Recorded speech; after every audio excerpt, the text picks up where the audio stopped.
और झारखंड 2020 के बाद बड़ी खबर चाईबासा से, जहां सारंडा का घना जंगल लौह अयस्क खदानों की वजह से धीरे धीरे बंजर होता जा रहा है। जंगल एरिया में भारत सरकार के सेल के गुआ, चिड़िया माइंस, किरीबुरू के माइंस समेत कई निजी माइंस से निकलने वाला प्रदूषित पानी जमीन को धीरे धीरे बंजर कर रहा है।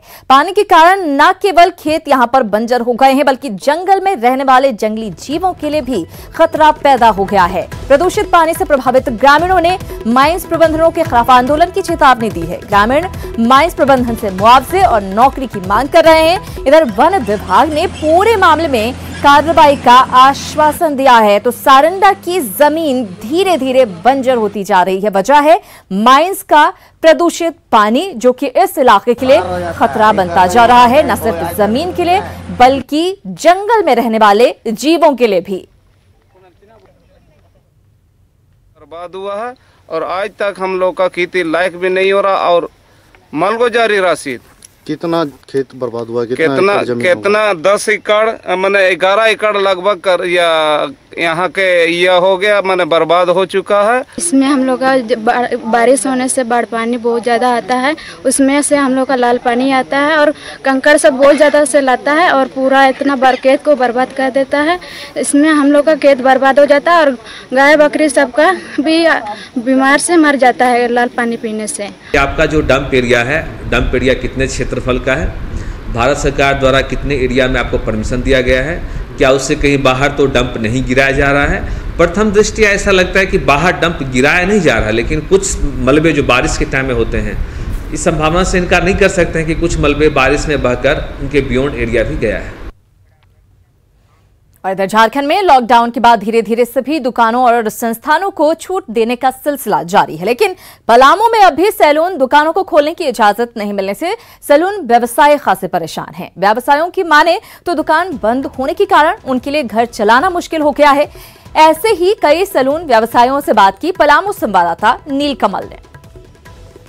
पूरे लॉकडाउन के दौरान पलामू में सैलून व्यवसायी सबसे ज्यादा प्रभावित हुए हैं।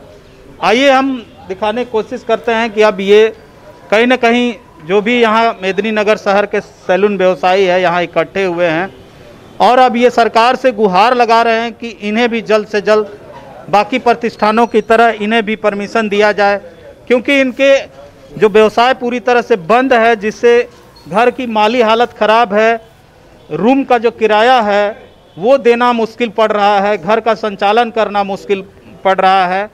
और आपको बता दूं कि पूरे मेदिनीनगर शहर में सिर्फ 300 के करीब सैलून व्यवसायी हैं, जबकि पूरे ज़िले में अगर हम बात करें तो लगभग 2500 के करीब इस व्यवसाय से जुड़े हैं लोग और इनका पूरा परिवार जो है इस बंदी के कारण प्रभावित। सभी जो हैं सो कि भूखमरी के कागार पर हैं।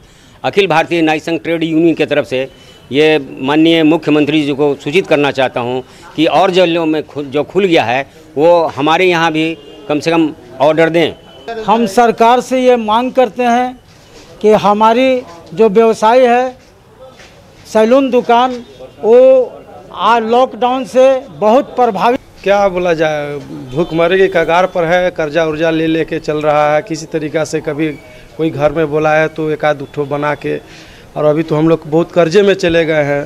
3 महीना 4 महीना से कर्जा। देख सकते हैं कि कहीं ना कहीं सभी का एक ही कहना है कि भुखमरी के कगार पे ये पहुंच गए हैं। कर्ज लेकर ये किसी तरह घर का संचालन कर रहे हैं।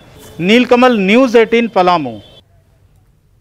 इधर राज्यसभा का चुनाव जीतने के बाद बीजेपी प्रदेश अध्यक्ष दीपक प्रकाश आज दिल्ली पहुंचे, जहां उन्होंने बीजेपी के प्रदेश प्रभारी ओम माथुर के साथ मुलाकात की। ओम माथुर से मुलाकात के बाद दीपक प्रकाश के पार्टी के कई प्रमुख नेताओं से मुलाकात की संभावना भी है। माना जा रहा है कि दीपक प्रकाश झारखंड में बीजेपी की नई टीम बनाने में जुटे हैं और इसी सिलसिले में पार्टी के वरिष्ठ नेताओं से मुलाकात करने पहुंचे हैं।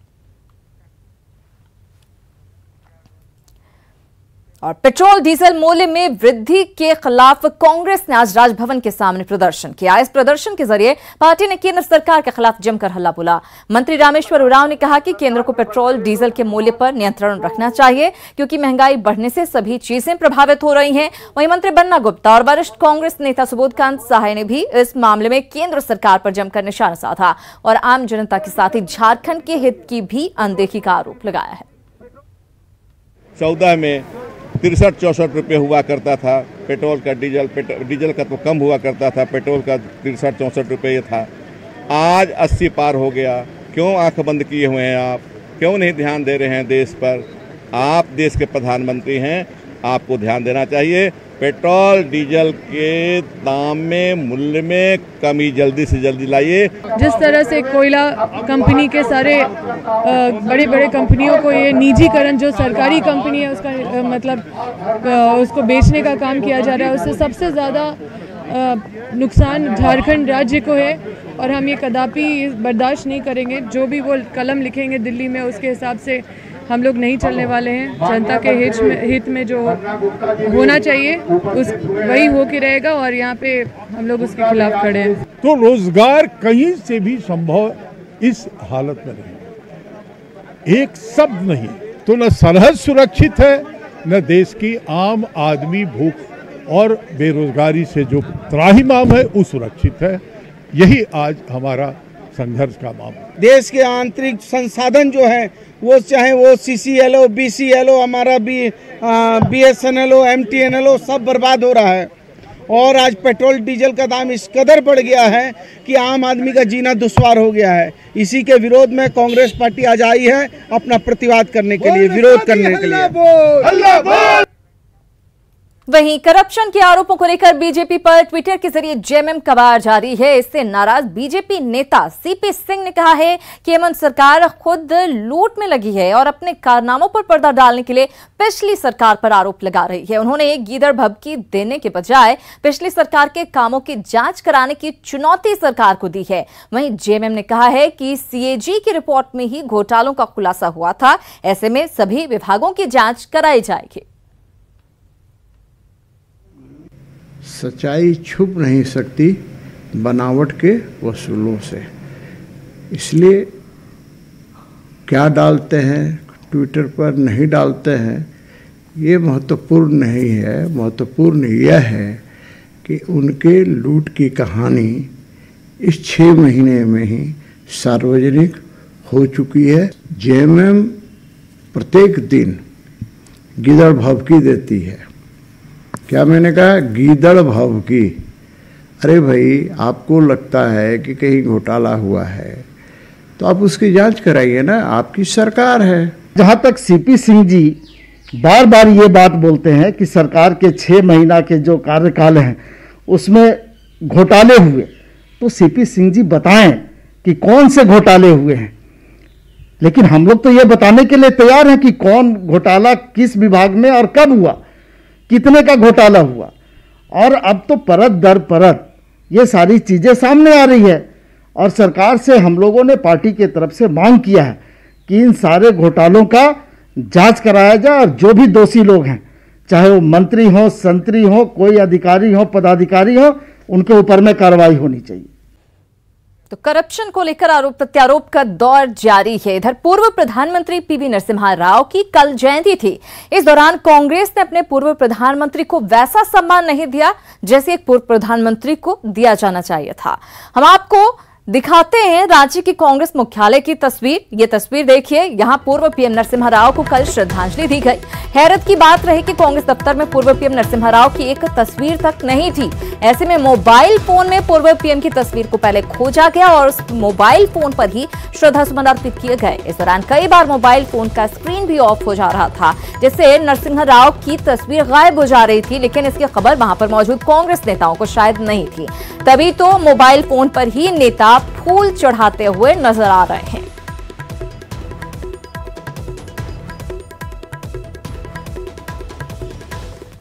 और कल कांग्रेस मुख्यालय में पूर्व PM नरसिम्हा राव को मोबाइल फोन पर दी गई श्रद्धांजलि पर कांग्रेस अध्यक्ष ने सफाई दी है। रामेश्वर उरांव ने कहा है कि तकनीकी वजहों से हो सकता है कुछ समय के लिए उनकी फोटो नहीं लगी हो, लेकिन शाम में उनकी तस्वीर लग चुकी थी और श्रद्धांजलि भी दी गई थी। उन्होंने बीजेपी पर इस मुद्दे पर ओछी राजनीति का आरोप भी लगाया।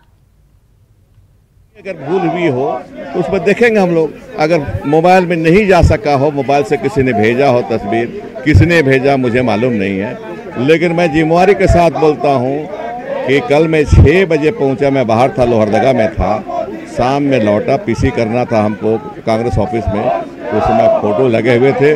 फूल माले भी रखे हुए थे। हम लोग तो पढ़े उनके किताब को, उन्होंने किताब लिखी है, उनकी किताब हम पढ़े हुए हैं। बीजेपी नहीं पढ़े होंगे, वो पॉलिटिक्स करते हैं, ओछी पॉलिटिक्स है, ओछी राजनीति है ये। और बात कर लेते हैं कोरोना अपडेट की। रविवार को झारखंड में 10 जिलों में कोरोना के 22 और पॉजिटिव मामले सामने आने के बाद राज्य में कोरोना पॉजिटिव मरीजों की संख्या अब बढ़कर 2364 हो गई है। वहीं कोरोना से अब तक 13 लोगों की मौत भी हो चुकी है। कल रांची के मेडिका में कोरोना संक्रमित एक मरीज की मौत हो गई। हालांकि राहत की बात यह है कि प्रदेश में कोरोना संक्रमित मरीजों का रिकवरी रेट 75% से अधिक है। ऐसे में उम्मीद जताई जा रही है कि झारखंड राज्य कोरोना को मात दे सकता है।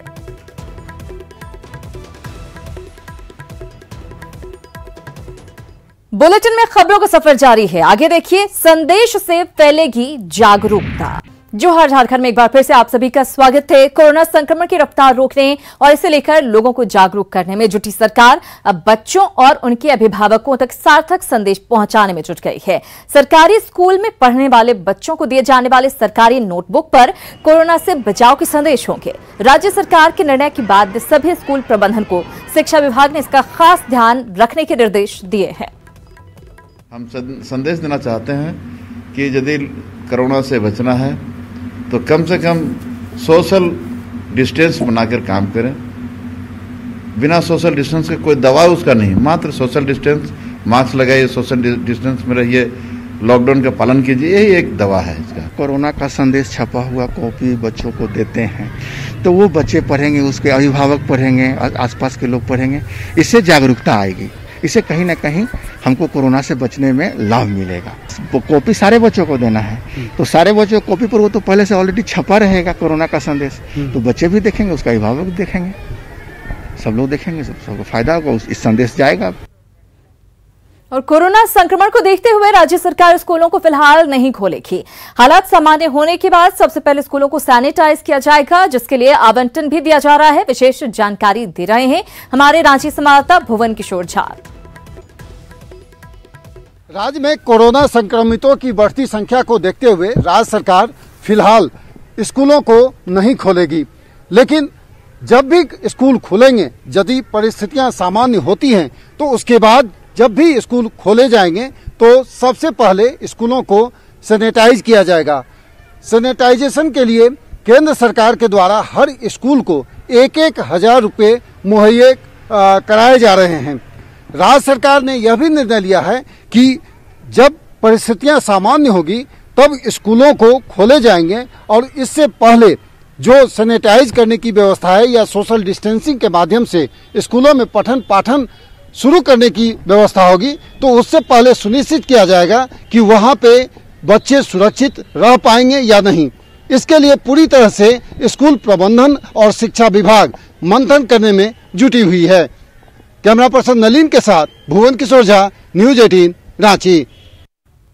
इधर लॉकडाउन के कारण पिछले 3 माह से लौहर नगरी में बस सेवा बंद है। ऐसे में बस कारोबार से जुड़े व्यवसायी परेशान हैं। बस मालिकों ने झारखंड सरकार से बसों को चलाने की अनुमति देने और टैक्स माफ करने की अपील की है। बस एसोसिएशन के सदस्यों से बात की संवाददाता आशीष कुमार तिवारी ने। कोरोना बंदी में जहां कई व्यापार जो है वो धीमी हो चुकी थी, मगर मैं आपको दिखाना चाहूँगा, मैं लौहनगरी जमशेदपुर शहर के मानगो बस स्टैंड का नज़ारा दिखा रहा हूँ। और आप देख सकते हैं कि ये मानगो बस स्टैंड है जहां लगभग 500 से अधिक जो बसें हैं वो चलती थी, मगर कहीं ना कहीं ये जो कोरोना बंदी के चलते 3 महीने से ज़्यादा दिन हो चुके हैं और सभी बसों के जो पहिए हैं वो थम चुके हैं और लोगों में काफ़ी परेशानी है। बस एसोसिएशन के लोग हैं, बस के मालिक हैं, उनसे भी बात करेंगे। मगर बता दूं कि मानगो बस स्टैंड से उड़ीसा, बंगाल, बिहार और रांची कई जगहों के लिए यहाँ से लंबी दूरी के लिए यहाँ बसें चलती थी, मगर 3 महीने से इनके पहिए जो थम चुके हैं, इनको काफ़ी परेशानी का सामना करना पड़ रहा है। हम कुछ लोगों से बात करेंगे। सर, 3 महीने से पूरा बस एसोसिएशन का जो बस है वो बंद हो चुका है, क्या कहना चाहेंगे आप? सरकार को 2 तिमाही का टैक्स माफ़ करना चाहिए, क्योंकि लॉकडाउन जो है सरकार की तरफ से है, कोई बस वाला की तरफ से नहीं है और बस बंद है तो टैक्स कहाँ से देगा। स्थिति दयनीय हो चुकी है। हम लोग 2 तिमाही का टैक्स पहले ही जमा कर चुके हैं और न सिर्फ टैक्स, हम सारी गाड़ियों का कागजात जो है हमारे यहाँ एडवांस पेमेंट करके, एडवांस भी जमा करके ही सरकार से ग्रहण किया जाता है। तो हम ये डिमांड करेंगे कि कम से कम 2 तिमाही का टैक्स और राज्य सरकार जो भी अनुज्ञप्ति निर्गत करती है उस पर 6 महीने का एक्सटेंशन हमें प्रदान किया जाए। सरकार से बोलेंगे कि आप हमें अगर फेयर भी बढ़ाने का भी वो एक सिस्टम बना दे कि भाई अगर डीजल की प्राइस 20% हाइक हो गई तो अगर हम सेम प्राइस पे अगर हम बस को रन करें तो हमारा जो रेगुलर जो एक्सपेंसेस है वो भी हम मीट नहीं कर सकते। साफ तौर पर इनका कहना है कि जैसे अन्य राज्यों में टैक्स माफ़ किया गया है उसी तरह ये झारखंड में भी टैक्स माफ़ किया जाए और जो पालन है सरकार के कोरोना वायरस को लेकर उसके नियम को पालन करते हुए बसों की जो सेवा है वो शुरू की जाए। न्यूज़ 18 के लिए जमशेदपुर से आशीष कुमार तिवारी। खबर जमशेदपुर से, जहां 50 से अधिक हाईवा मालिक हड़ताल पर चले गए। हाईवा मालिक राज्य सरकार की ओर से जारी बालू निकालने संबंधी अध्यादेश का दरअसल विरोध कर रहे हैं। अध्यादेश में केवल ट्रकों को ही बालू उठाव की मंजूरी दी गई है। हड़ताल पर गए हाईवा एसोसिएशन के सदस्यों ने सरकार की नीतियों में परिवर्तन की मांग की है। साथ ही मांग नहीं माने जाने पर उग्र आंदोलन की चेतावनी दी है। माननीय मुख्यमंत्री जी और उनके सरकार द्वारा अध्यादेश निकाला गया कि जो भी स्टॉक है जहां से बालू उठता है वो मात्र सिर्फ ट्रैक्टर से उठेगा, ना कि हाईवा टिपर से उठेगा और ना कि डंपरों से उठेगा। मैं पूछना चाहता हूं माननीय मुख्यमंत्री जी से और उनके सरकार के मंत्रियों से कि 10, 20, 25 किलोमीटर तो ठीक है, पर 200-250 किलोमीटर की जब दूरी तय करती है एक हाईवा जो 450-500 सेफ्टी उसका अलाउ होता है वो माल लेके आती है, क्या ट्रैक्टर इतना माल ला सकेगी? हम लोग सरकार से ही मांग है कि हम लोग को स्टॉक से ही माल उठाने का परमिशन दिया जाए और हम लोग 1 नंबर चलना चाहते हैं और चले भी है। हम लोग का गठन भी एसोसिएशन का इसीलिए हुआ है कि हम लोग 1 नंबर चले, चालान के साथ में चले, अंडर लोड चले, ताकि कोई डिपार्टमेंट मेरे पीछे नहीं पड़े, हम लोग 1 नंबर में चले। बात है लोहरदगा के खबर की, जहां पर स्वास्थ्य सेवा भगवान भरोसे है। शहर का एकमात्र कोडू अस्पताल जहां जर्जर है, वहीं पिछले 12 सालों से सदर अस्पताल का निर्माण पूरा नहीं होने से स्थानीय लोग निराश हैं। निर्माणाधीन अस्पताल की क्या हालत है, जायजा लिया संवाददाता अदिति सिन्हा ने। लोहरदगा के कोडू प्रखंड में अस्पताल का निर्माण 12 साल पहले तो हो चुका था, परंतु उसे पूरा अभी तक नहीं किया गया। यहाँ हम आपको दिखाना चाहेंगे कि अस्पताल पूरे तरीके से अंधेरे में है। लोग अभी के माध्यम में इसे शौचालय का उपयोग कर रहे हैं, जिससे स्थानीय लोग काफी परेशान हैं। अस्पताल पूरे तरीके से तैयार तो है, लेकिन यहाँ पर अभी काम नहीं लगा हुआ। 12 साल पहले यहाँ पे काम शुरू तो हुआ था, लेकिन उसके बाद यहाँ पे कोई भी पहल नहीं की गई। यहाँ पे मेरे साथ कुछ स्थानीय लोग हैं, हम बात करना चाहेंगे। क्या उम्मीद थी आपकी इस अस्पताल के बनने से? सबसे पहले तो रोजगार का साधन बढ़ता, आसपास के लोगों के लिए रोजगार का साधन बनता, जो नहीं बन सका। दूसरी चीज क्या है कि ये इसको बनने से भी आसपास के लोगों को रिम्स के भरोसे नहीं रहना पड़ता। जैसा कि इनका कहना है कि सरकार इस पर पूरी तरीके से लापरवाह है, इस पर किसी भी प्रकार का ध्यान नहीं दिया जा रहा है और इससे स्थानीय लोग काफी परेशान हैं। लोहरदगा से न्यूज़ 18 के लिए अदिति सिन्हा। और इस बुलेटिन में फिलहाल इतना ही, लेकिन न्यूज़ 18 बिहार झारखंड पर खबरों का सिलसिला लगातार जारी है।